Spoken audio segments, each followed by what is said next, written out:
인하대학교 2014학년도 수시 2차 문제 2번 도표형 수리 문제 보겠습니다. 이때 수리 문제에서는 베이비붐 세대와 주택 및 자산 보유라는 그러한 현황표를 제시를 했습니다. 그런데 역시 전체적으로 같은 유형을 출제하는 2대보다는 계산 과정이 다소 까다롭고 항목을 선정하는 것도 만만치 않은 만큼 난이도는 상을 부여했습니다. 문제 보겠습니다.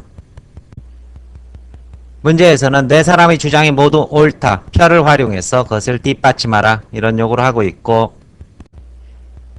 일단 갑은 가구당 자산은 베이비붐 세대가 전체 가구보다 많다고 주장을 하고 있고, 이 주장은 표 1과 그리고 표 2를 통해서 확인이 됩니다.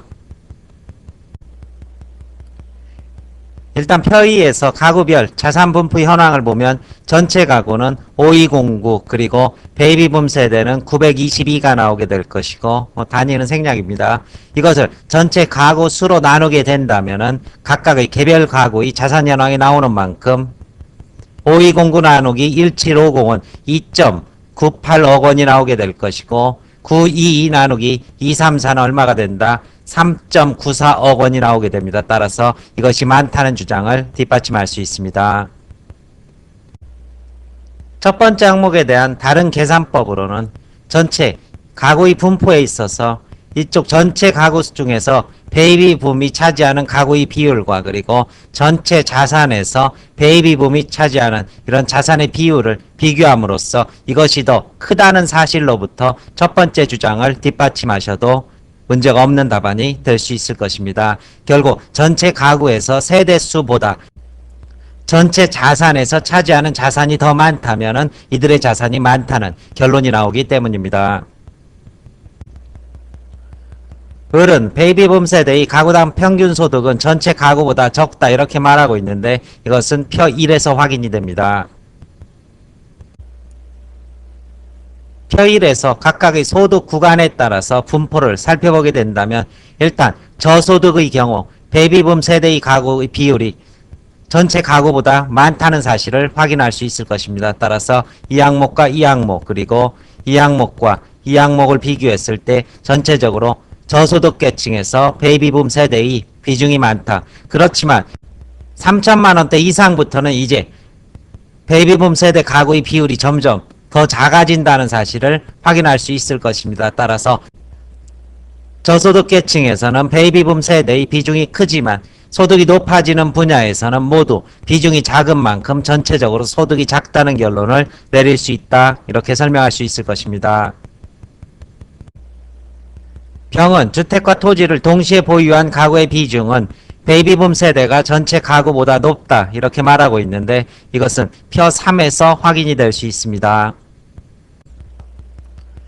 표 3에서 이 세 개의 수치를 기계적으로 한번 도해 보겠습니다. 이게 122.2가 될 것이고, 베이비붐 세대를 기계적으로 도하게 된다면 135.6이 될 것입니다. 그렇다면 이것이 무엇을 의미하느냐? 미소유자는 중복 계산이 되지 않을 것입니다. 하지만은 주택과 토지를 무엇이라도 하나 더 가지고 있는 중복 소유자의 비율만큼 이 수치 100에서 넘어간 수치가 나오게 될 것이고, 전체 가구에서 중복 소유자는 22.2%라면 베이비붐 가구의 경우 주택, 토지를 동시에 소유한 비중이 35.6이라는 사실로부터 이쪽이 동시 소유한 비중이 많다 이러한 주장을 할 수 있는 것입니다.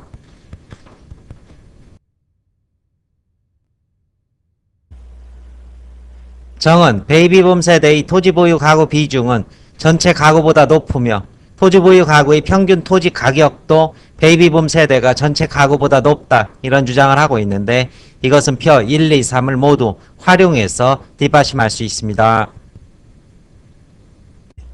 일단 토지 보유 비중이 크다는 사실은 표 3에서부터 확인될 수 있는데, 베이비붐 세대가 42.7%로 31.4보다 크기 때문입니다. 이제 실질적인 토지 소유 가격을 계산하는 과정은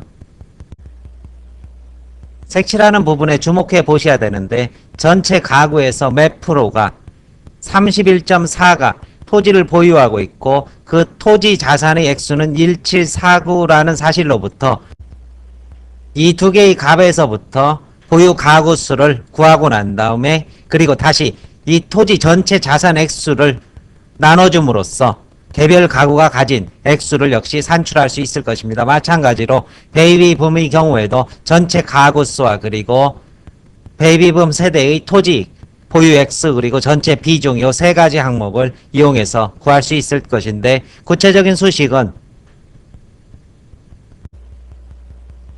전체 1750의 몇 프로가 된다? 31.4에서 이것을 전체 1749 전체 액수를 나눠주면 될 것입니다. 따라서 이때 나오는 액수는 31829 약 3100만원 정도의 이런 가격이 나오게 될 것이고, 베이비붐 세대의 경우 234 중에서 얼마가 42.7%가 토지를 보유하고 있고 전체 액수는 357인 만큼 이러한 수식을 통해서 최종적으로 35729 3,500만원 가량의 토지를 보유하고 있다. 따라서 이것이 더 크다는 결론을 내릴 수 있을 것입니다. 답안 전개 보겠습니다.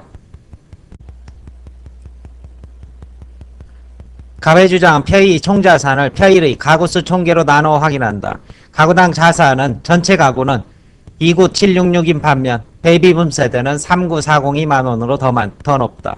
의뢰 주장은 표 1에서 확인한다. 구간별 분포에서 베이비붐 전 세대는 최저 2개 소득 구간 이하의 비중이 전체 가구보다 큰 반면 다른 모든 상위 소득 구간에서는 작기 때문에 평균 소득이 더 낮다.